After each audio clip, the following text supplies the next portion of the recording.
Hello hello guys, welcome to my channel Deepa education जे। आज की इस वीडियो में मैं आपको लेखपाल में चौथा पेपर जो है ग्रामीण परिवेश से संबंधित 10 क्वेश्चन और सामान्य विज्ञान से संबंधित 10 क्वेश्चन कराऊंगी।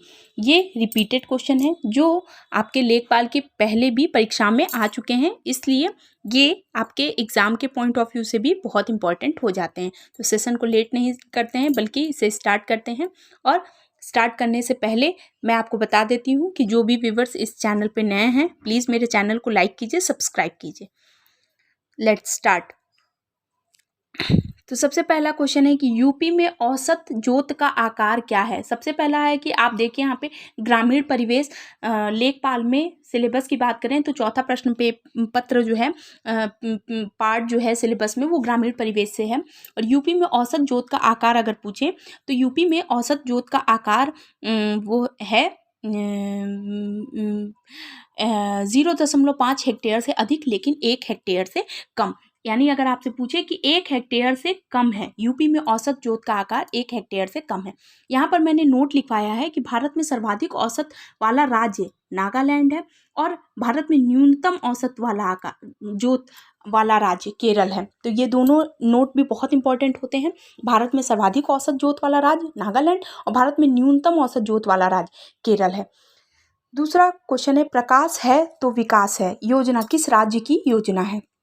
प्रकाश है तो विकास है योजना उत्तर प्रदेश की है और उत्तर प्रदेश के भारत के पूर्व प्रधानमंत्री श्री अटल बिहारी वाजपेयी के जन्म दिवस पर 25 दिसंबर 2017 से इसको मथुरा के तत्कालीन विद्युत मंत्री श्रीकांत शर्मा ने शुरू किया था। अब इसमें मैंने यहाँ पर बता दिया है कि ये मथुरा से शुरू हुआ था। तो मथुरा से ही क्यों शुरू हुआ था? क्योंकि तत्कालीन विद्युत मंत्री श्रीकांत शर्मा का जो विधान क्षेत्र है वो मथुरा है और यहीं से वो इस योजना का शुभारंभ करना चाहते थे। इसलिए अब आपसे पूछे कि मथुरा के किस गांव से, तो लिहवाना और गौसाड़ा नामक मथुरा के 2 गांव हैं जो जहाँ से प्रकाश है तो विकास है योजना प्रारंभ होती है। अब उत्तर प्रदेश की बात करें तो यूपी की बात करें तो यूपी की जो राजधानी हो गई वो हो गई हमारी लखनऊ।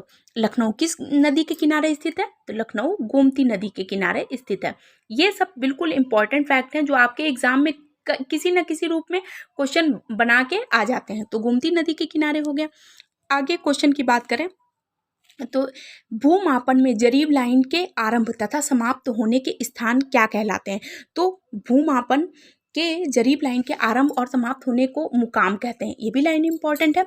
जहाँ किसी खेत की 3 लाइन एक साथ जुड़ती हैं उसे सैकड़ा कहते हैं। ये भी लाइन इंपॉर्टेंट है और आपके क्वेश्चन पेपर में ये रिपीटेड क्वेश्चन है इसलिए इंपॉर्टेंट है। गांव के नक्शे में लेखपाल दर्शाता है तो पेंसिल की बिंदुदार नोक द्वारा जो है गांव के नक्शे में लेखपाल दर्शाता है। गांव के नक्शे को क्या कहते हैं? सजरा कहते हैं। Very very important, सजरा।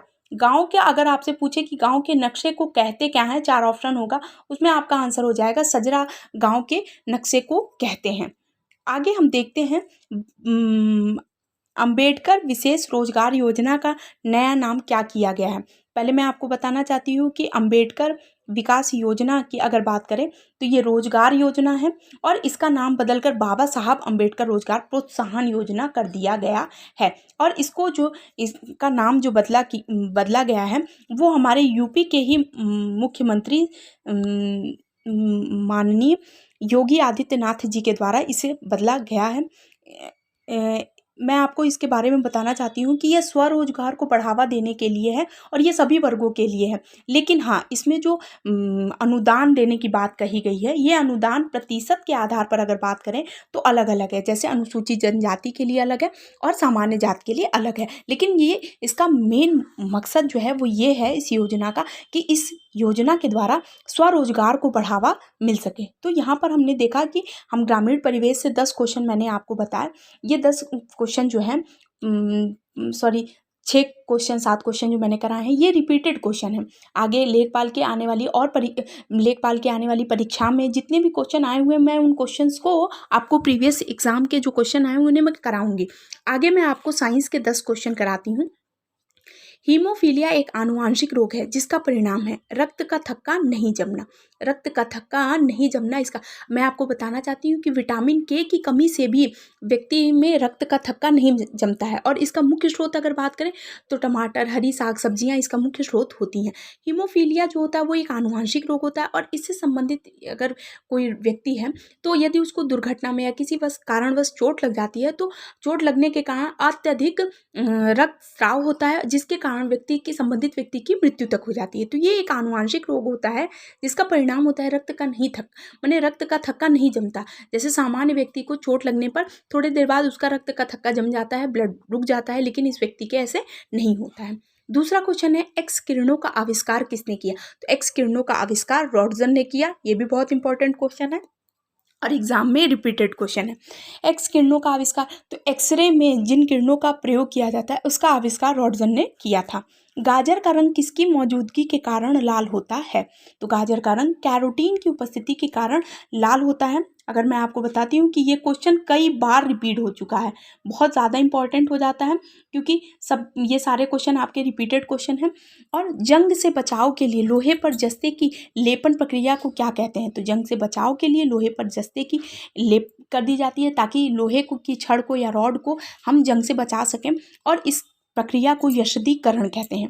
प्रकाश की गति सबसे अधिक होगी, प्रकाश की गति सबसे अधिक निर्वात में होगी। अब मैं आपको बताती हूँ कि अगर सबसे अधिक बात करें तो 3 गुणे 10⁸ ये निर्वात में प्रकाश की चाल होती है, यानी निर्वात में सबसे अधिक प्रकाश की चाल 3 गुणे 10⁸ होती है। ये भी लाइन बहुत इंपॉर्टेंट है। आगे मैं आपको बताती हूँ महासागर में डूबी वस्तुओं की स्थिति जानने के लिए किस यंत्र का प्रयोग किया जाता है।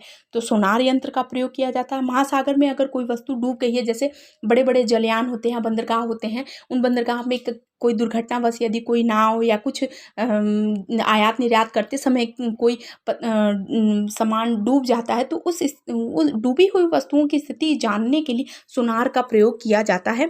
ये सोनार एक यंत्र होता है जिसका कार्य डूबी हुई वस्तुओं की स्थिति को जानने के लिए होता है। किस गैस के कारण पाव रोटी या केक फूलकर मुलायम या स्पॉन्जी हो जाते हैं। CO2 यानी कार्बन डाइऑक्साइड के कारण। अगर मैं आपसे पूछूं कि प्राणवायु किसे कहते हैं तो हम बता देते हैं कि ऑक्सीजन को हम प्राणवायु कहते हैं। नाइट्रोजन की बात करें तो नाइट्रोजन, ऑक्सीजन, ऑर्गन, ऐसी बहुत सी सक्रिय और अक्रिय गैस हमारे वायुमंडल में उपस्थित है। लेकिन यहाँ पर बात है किस गैस के कारण पावरोटी या केक फूलकर मुलायम होते हैं या स्पॉन्जी होते हैं। तो कार्बन डाइऑक्साइड के कारण होते हैं। शरीर में प्रतिवर्ती क्रियाओं का नियंत्रण केंद्र कौन सा होता है। तो मेरुरज्जु शरीर में प्रतिवर्ती क्रियाओं का नियंत्रण केंद्र होता है, जो बहुत ही इंपॉर्टेंट है। वायुमंडल में सबसे अधिक गैस कौन सी है। वायुमंडल में सबसे अधिक गैस नाइट्रोजन है और इसका प्रतिशत भी मैंने लिख दिया है 78%। सबसे अधिक मात्रा में नाइट्रोजन गैस पाई जाती है। लास्ट क्वेश्चन है नेत्रदान के समय कौन सा भाग दान में दिया जाता है। नेत्रदान के समय आँख का कॉर्निया भाग दान में दिया जाता है। तो यहाँ पर मैंने आपको साइंस के 10 क्वेश्चन और ग्रामीण परिवेश के 6 क्वेश्चन कराए हैं। तो ओवरऑल इस वीडियो में मैंने आपको 16 क्वेश्चन करा दिए। अब ये एग्ज़ाम के पॉइंट ऑफ व्यू से भी इम्पॉर्टेंट है और लेखपाल में के लिए ये वीडियो बहुत ही ज़्यादा यूज़फुल होगी। तो प्लीज़ आप अगर मेरे चैनल पे नए हैं तो प्लीज़ मेरे चैनल को लाइक कीजिए, सब्सक्राइब कीजिए, शेयर कीजिए। Thank you.